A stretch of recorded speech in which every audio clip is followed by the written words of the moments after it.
Hello dear students and viewers, welcome back again Lux classes. Today in this lecture we are going to discuss about the peroxisome, that is also known as microbodies. Peroxisome or that is also known as microbodies, that is important cell organelle that is found in case of eukaryotic cell. प्रिय विद्यार्थियों, आज के इस lecture में हम बात कर रहे हैं पेरोक्सिसोम के बारे में, जिसको हम माइक्रोबॉडीज भी कहते हैं, जो कि यूकैरियोटिक सेल में पाया जाता है. So the brief information regarding the peroxisome along with their structure and function of peroxisome we will discuss today.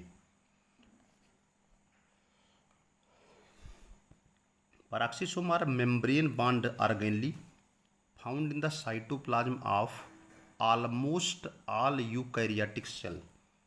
अगर हम पेरोक्सिसोम के बारे में बात करते हैं तो पेरोक्सिसोम, जिनको हम माइक्रोबॉडीज भी कहते हैं, first and most important things regarding the peroxisome is that peroxisome are membrane bound organelle or we can say that peroxisome are single membrane bond organelle found in the cytoplasm of almost all eukaryotic cell.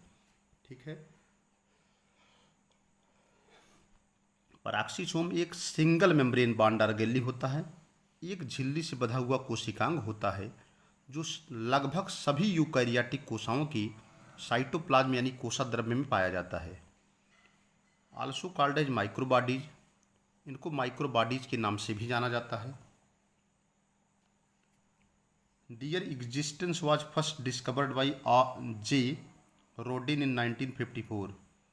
Peroxisome की existence के बारे में, existence माने होता है उभरना, निकलना.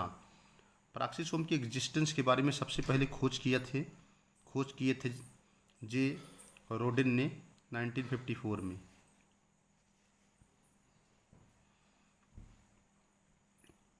So it is very clear that about the existence of peroxisome. The peroxisome was first discovered by J Rodin in 1954. They are called peroxisome because they are the site of the synthesis and degradation of hydrogen peroxide. ठीक है. They are called peroxisome, इनको peroxisome इसलिए कहते हैं because माने कारण, they are the site. peroxisome वह site होते हैं, वह किनारे होते हैं, वह जगह होती हैं, site of the synthesis and degradation of the hydrogen peroxide. So it is very clear that peroxisome are called as peroxisome. Peroxisome को पेरोक्सिसोम क्यों कहा जाता है?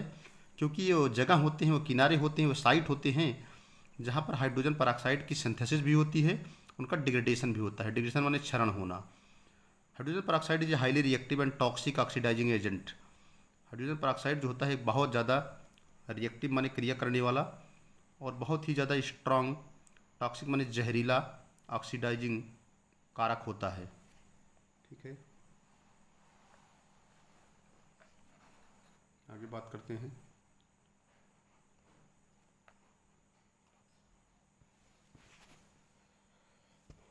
Next point, they are originate from endoplasmic reticulum. अगर peroxisome, जिनको हम microbodies भी कहते हैं, दे आर ओरिजिनेट, उनकी जो उत्पत्ति होती है, फ्रॉम माने से, उनकी उत्पत्ति एंडोप्लाज्मिक रेटिकुलम से होती है. It contain the oxidase enzyme. Peroxisome जो होते हैं वे ऑक्सीडेज एंजाइम को धारण करते हैं.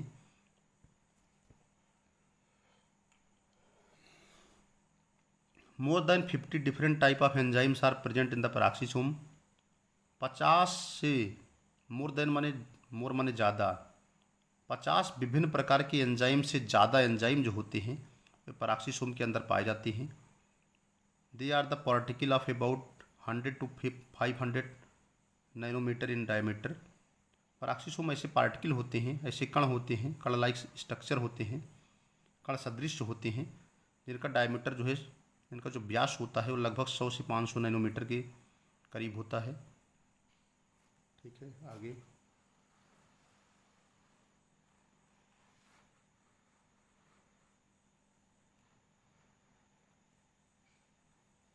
they are abundant in the cells of liver and kidney. जो पराक्सीसोम होते हैं दे आर एबंडेंट, एबंडेंट माने प्रचुर मात्रा में। जो पराक्सीसोम होते हैं वे प्रचुर मात्रा में पाए जाते हैं in the cells of liver and kidney where they are required the most. Peroxisome जो होते हैं वो प्रचुर मात्रा में लीवर और किडनी के सेल में पाए जाते हैं जहाँ पर इनकी सबसे ज़्यादा आवश्यकता होती है। जैसे आपके लीवर में बाइल जब सिंथेसिस होती है उसमें पराक्सीसोम की आवश्यकता होती है। पराक्सीसोम है the thickest membrane of the all organelles. Peroxisome की जो मेम्ब्रेन होती है सभी कोशिकांगों में सबसे मोटी मेम्ब्रेन होती है। It has a dense matrix that contain enzyme. Peroxisome की जो के अंदर घना मैट्रिक्स भरा होता है उसके अंदर बहुत सारे एंजाइम होते हैं।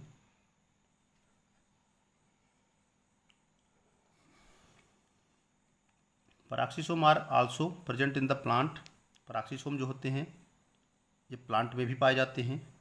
Plant seedling contain a specialised type of peroxisome called glyoxysome. पौधे में जब सीडलिंग होती है, सीडलिंग के समय प्लांट में जो है एक विशेष प्रकार के पराक्सीसोम पाए जाते हैं जिनको हम ग्लाइऑक्सीसोम कहते हैं। शेप जो होता है स्फेरिकल होता है, सैक लाइक होता है। स्फेरिकल माने चक्राकार, सैक माने पात्र या बर्तन जैसी संरचनाएं होती हैं। पराक्सीसोम की जो संख्या होती है वो 70 से 100 होती है पर सेल में। आगे बात करते हैं। अब we will discuss about its structure. अब इसके बारे में देखिए, it is very important cell organelle. ठीक है,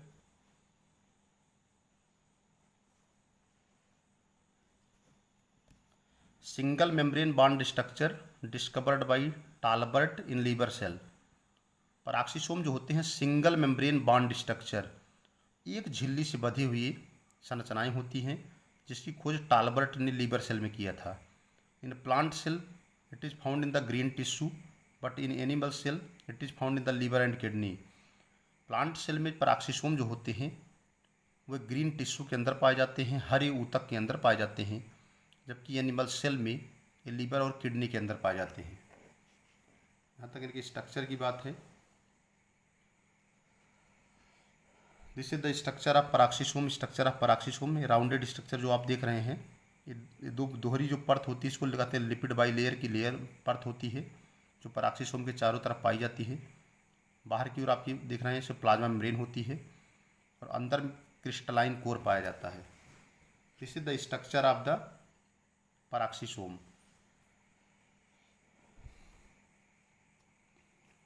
This is the rounded structure, which the rounded spherical sac-like structure that is present.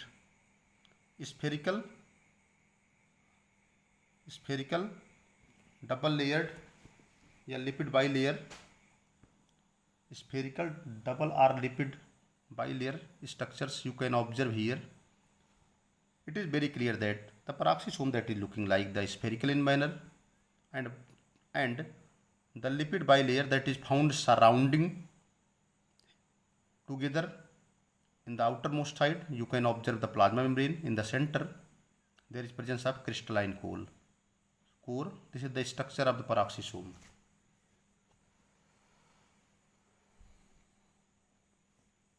Now function of peroxisome. अब हम पराक्सीसोम के फंक्शन की बात करेंगे। Now we will discuss about the function of peroxisome. First function is the detoxification of alcohol and other toxic compound. सबसे पहला काम क्या होता है? डिटॉक्सिफिकेशन का मतलब होता है जैसे एल्कोहल है या कोई मेडिसिन है जो हम बॉडी में लेते हैं, जो हम इंगेस्ट करते हैं, उसके जहरीले प्रभाव को कम करना डिटॉक्सिफिकेशन कहते हैं।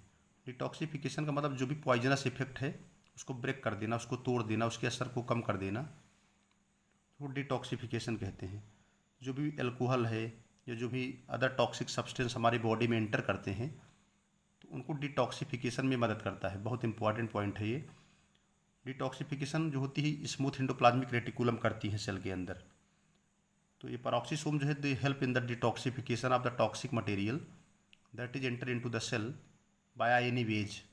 If any kind of toxic material that is enter into the cell, then the peroxisome help at that time and help in the detoxification of the alcohol as well as the other toxic substances. Second है synthesis of unsaturated fatty acid. Unsaturated fatty acid की synthesis करते हैं, संश्लेषण करते हैं। Participate in the synthesis of bile acid. Participates in the synthesis of bile acid in the liver cell. Liver cell के अंदर participate माने होता है सहभागिता। पार्टिसिपेशन का मतलब होता है सहभाग करना। लीवर के अंदर बाइल एसिड की सिंथेसिस के समय पैराक्सीसोम जो होते हैं वह सहभागिता निभाते हैं या पार्टिसिपेट करते हैं। कोलेस्ट्रॉल की सिंथेसिस के समय भी पार्टिसिपेट करते हैं। Peroxisome are important for normal brain and lung functioning. ठीक है, पैराक्सीसोम होते हैं, peroxisomes are important for normal brain and lung functioning.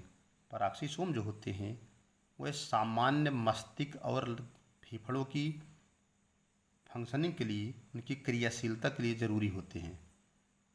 Absence of peroxisome can lead to the abnormalities. जब पैराक्सीसोम एब्सेंस ऑफ पैराक्सीसोम का मतलब है पैराक्सीसोम की जो अनुपस्थिति होती है, कैन माने सकना, लीड माने संबंधित होना। पैराक्सीसोम की अनुपस्थिति के कारण मस्तिष्क डिसऑर्डर जैसी असामान्यताएं या एबनॉर्मलिटीज या कमियां हो सकती हैं। अगर किसी पर्सन के अंदर पैराक्सीसोम, किसी पर्सन के सेल में पैराक्सीसोम एब्सेंट हो जाए तो उसके अंदर ब्रेन डिसऑर्डर जैसी समस्याएं हो सकती हैं। Now let us be talking about the last, that is the peroxisomal disorder. Peroxisomal disorder में in case of human peroxisomal disorder में results due to the abnormal function of single enzyme. मनुष्य के case में पैराक्सीसोमल disorder का मतलब होता है the disorder which is caused by the peroxisome. ऐसे डिसऑर्डर जो पैराक्सीसोम की वजह से होते हैं उनको पैराक्सीसोमल डिसऑर्डर कहते हैं। ह्यूमन के केस में जितने भी पैराक्सीसोमल डिसऑर्डर होते हैं वो हमेशा एक सिंगल एंजाइम के फंक्शन की एबनॉर्मल हो जाने के कारण होते हैं। There was a single enzyme, जो एक सिंगल एंजाइम है वो अगर एबनॉर्मल हो गया, वो अपना कार्य सही से नहीं कर पा रहा है, तो उसकी वजह से पैराक्सीसोमल डिसऑर्डर हो जाता है। Which are necessary for normal peroxisomal function. और वह सिंगल एंजाइम जो है सामान्य पैराक्सीसोमल फंक्शन के लिए बहुत ज़रूरी होता है, लेकिन कभी कभी जो सिंगल एंजाइम होता है वह एबनॉर्मल हो जाता है, असामान्य हो जाता है। सिंगल एंजाइम के जो फंक्शन है, सिंगल एंजाइम के जो कार्य हैं वो एबनॉर्मल हो जाते हैं, जिसकी वजह से मनुष्य के अंदर, ह्यूमन के अंदर पैराक्सीसोमल डिसऑर्डर आ जाते हैं। ठीक है, problem with the nervous system are the commonly observed. तो ऐसी कंडीशन में क्या होता है, जब सिंगल एंजाइम का फंक्शन एबनॉर्मल हो जाता है तो ह्यूमन के अंदर पैराक्सीसोमल डिसऑर्डर आ जाते हैं, और उस पैराक्सीसोमल डिसऑर्डर के अंतर्गत नर्वस डिसऑर्डर जो है कॉमन होता है। तंत्रिका तंत्र के अंदर विकार आ जाते हैं, ब्रेन डिसऑर्डर होते हैं जो कि कॉमनली पाए जाते हैं। So that's all about the peroxisome, that is very very important cell organelle that comes under the heading of cell biology or cytology. Under the heading of cytology we have to study about the पैराक्सीसोम। तो अगर आप channel पर नए हैं तो channel को like और subscribe करिएगा। Thanks to all of you watching the video. Thank you.